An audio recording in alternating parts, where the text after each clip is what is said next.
creating nonstop, perpetual war in the Middle East? Well, I'm going to make this interesting and disagree with everyone. Okay. I do not accept the premise, which probably isn't too much of a surprise, but nonetheless, I reject the premise that the whole point of the so-called war on terror or investing in the Mujahideen was to somehow fight terrorism or to make a better world. I would argue that if you really want to know what's happening with Middle Eastern policy, then you must read Oded Yanan's A Strategy for Israel in the 1980s. Now, in that document, which is pretty much being played out to a T right now and has been for many years, there were serious objectives for Israel. And Israel's main objectives were to expand and grow in line with the Greater Israel Project. And in order for it to do that, there would need to be an excuse to justify the expansion of Israel. And in order to do that, we would have to sow the seeds of sectarian hatred and violence in the region. The #1 target of this plan was Iraq. We've achieved that. That's not a failure. That's actually a success. Iraq is a failed state largely. It is an absolute basket case. Sectarian hatred is absolutely insane. We see the beheadings and all of this madness, and we think it's a disaster. No, it's not at all. In fact, it's all part of the plan to break up Iraq into 3 different states. When we look at Syria, we also find that the goal is once again the same thing: sow the seeds of sectarian hatred and basically turn that nation into a basket case. This is happening according to plan as well. Now, ISIS, funny enough, could stand for the Israeli Secret Intelligence Service. Many people are seeing the very big benefits to the state of Israel, the so-called Jewish state of Israel, by the breakup and the balkanization of the surrounding states. So actually, if you believe what's being told to you, and I just don't know why anyone would believe anything that comes out of the mouth of virtually any Western leader, whether it be Obama or Bush or any of the rest of them, all of these people are nothing but patent liars, and everything they say is pretty much the opposite of the truth. So I don't accept virtually anything they say. Okay, good. Okay, Peter, if I can go to you in New York. I mean, there is absolute continuity between the policies of Iraq and breaking it up and breaking up Syria as well. It is beyond naive to suggest that the U.S. doesn't have its fingerprints all over ISIS. In fact, tell me this: why has ISIS never once, or al-Nusra Front or al-Qaeda, not once have they attacked Israel? In fact,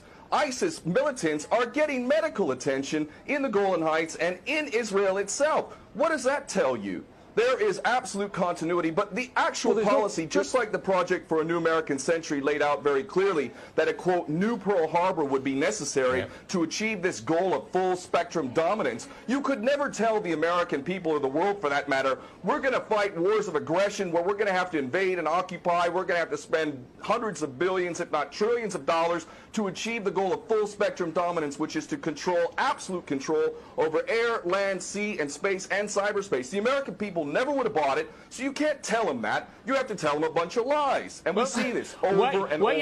What you have to do, Ken, if I can go... It would actually be a question that there must always be a boogeyman. In fact, you're sitting in Russia now. For 50 years plus, we were fighting this Cold War that really was an absolute charade to begin with. There never really was a threat of a Soviet invasion. And for decades, we spent insane amounts of money developing nuclear weapons to the point of really completely, totally collective insanity.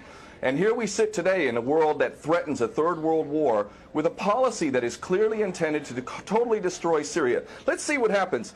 If we take Bashar al-Assad out of the equation in Syria, does anybody with half a brain not understand that that vacuum that's going to be created is going to be a vacuum filled by the most powerful interests there? And who is that right now? Well, that would be our best friends and allies, these little Frankenstein monsters that we create, whether it's al-Qaeda or al-Nusra Front or the latest ISIS monster that we've created. Those are the ones that are going to fill that vacuum, and that fits perfectly in line with Oded Yanan's A Strategy for Israel in the 1980s. And if these other two gentlemen haven't read that document, I seriously suggest you do. Another thing that's really worthy of pointing out is the so-called Islamic State is anything but Islamic. And yes, there is a war on Islam.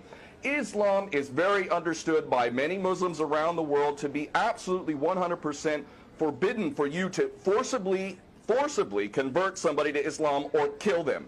This is totally untrue. Back in the medieval times, when there was Muslim empires, it was an absolute understanding and policy amongst the Muslims who were in charge at that time that those who practiced whatever religion were allowed to continue practicing that religion, and they were not even forced to pay taxes into the Muslim empire itself.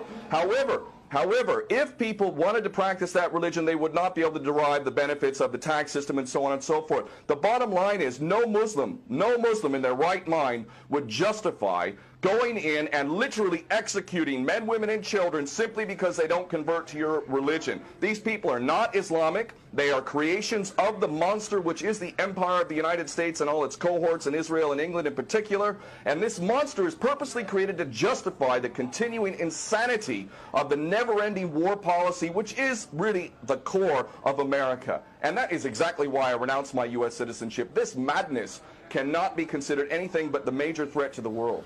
Okay, Peter, in New York, one of the things we've seen... Well, there are very obvious solutions. One is to arrest the traitors in the U.S. Congress and White House who have sworn to uphold the U.S. Constitution, and somehow the American people have sat by while the president has afforded himself the power to execute anyone, anywhere, anytime, for any American citizen to be detained without any due process of law, no representation, incognito, and theoretically he could be condemned to death by a military tribunal in secret and executed. All of this operating under supposedly the United States Constitution. So all of these traitors need to be arrested first and foremost. When Netanyahu came to the Congress a couple of years back, he received 29 standing ovations by these cowardly chicken hawk traitors. So the American patriots need to stand up and grab a pair and ultimately have some integrity and get rid of these traitors. Secondly, cut off all funding to Israel. Israel is a pariah state, a criminal state. It is committing active policies of genocide by the legal definition of the word according to Black's Law Dictionary.